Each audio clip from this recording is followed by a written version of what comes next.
आचार्य मध्यमाम् अस्मदाचार्य पर्यन्ताम श्री वंदे गुरु परंपराम। आज बड़ी ही प्रसन्नता की बात है, हमारे संपूर्ण विश्व में, भारत ही नहीं बल्कि संपूर्ण विश्व में, संपूर्ण पृथ्वी पर जो गुरुओं की परंपरा है, ये शाश्वत परंपरा है।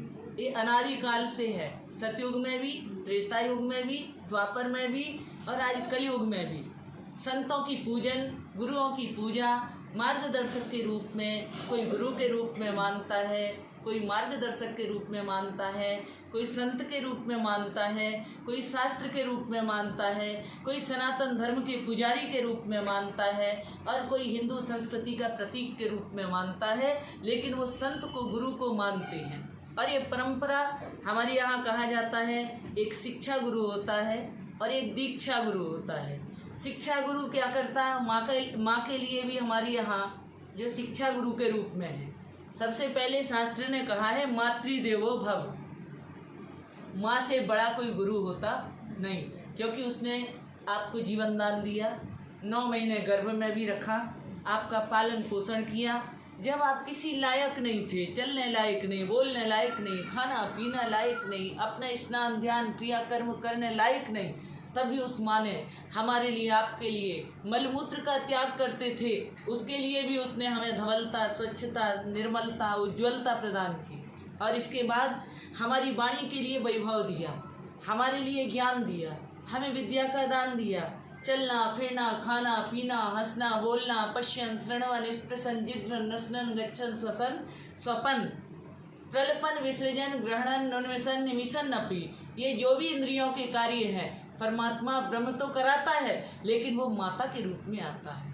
और वो माता के रूप में हमें सब क्या करता, मार्गदर्शक। पहला गुरु कौन है?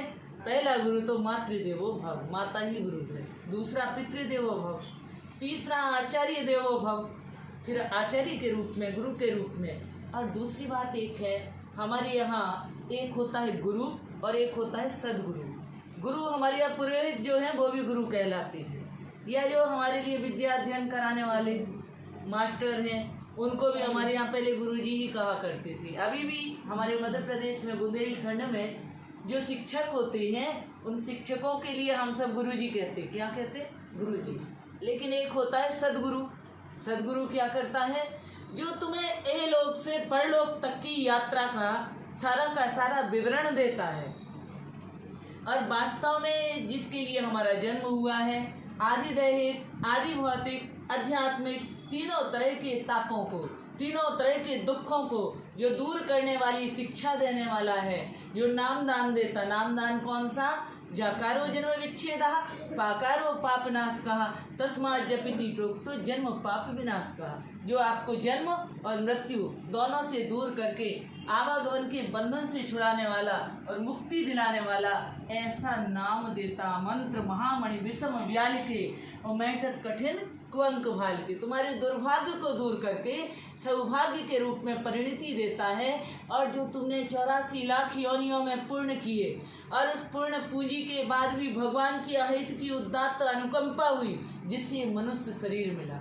ये चोला कोई साधारण नहीं है, इसको यूं ही ना गवा देना। इसकी कीमत बताने के लिए सदगुरुदेव भगवान कहते हैं, तुम क्या हो?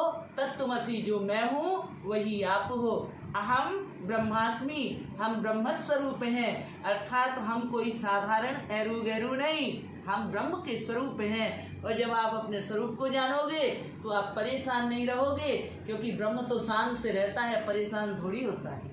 तो आपके लिए गुरु शान से जीना सिखाते हैं, आपके जीवन की महत्ता को बताते हैं। आप कहने के अधिकारी होते हैं कि बड़े भाग्य ये मानुष तन पावा, बड़े भाग्य से, साधारण नहीं। ये तो सुर दुर्लभ सदग्रंथनि गावा, देवताओं को भी दुर्लभ ये मनुष्य शरीर, हमको मनुष्य शरीर मिला है। तो हम तो सभी को बहुत बहुत आशीर्वाद देंगे और यही कहेंगे, काम करते रहो, परिणाम जपते रहो। घर का काम भी करो, सेवा करो, सिमरन करो, सत्संग करो और अपने जीवन के लिए बड़े शान से ब्रह्म स्वरूप में रहो।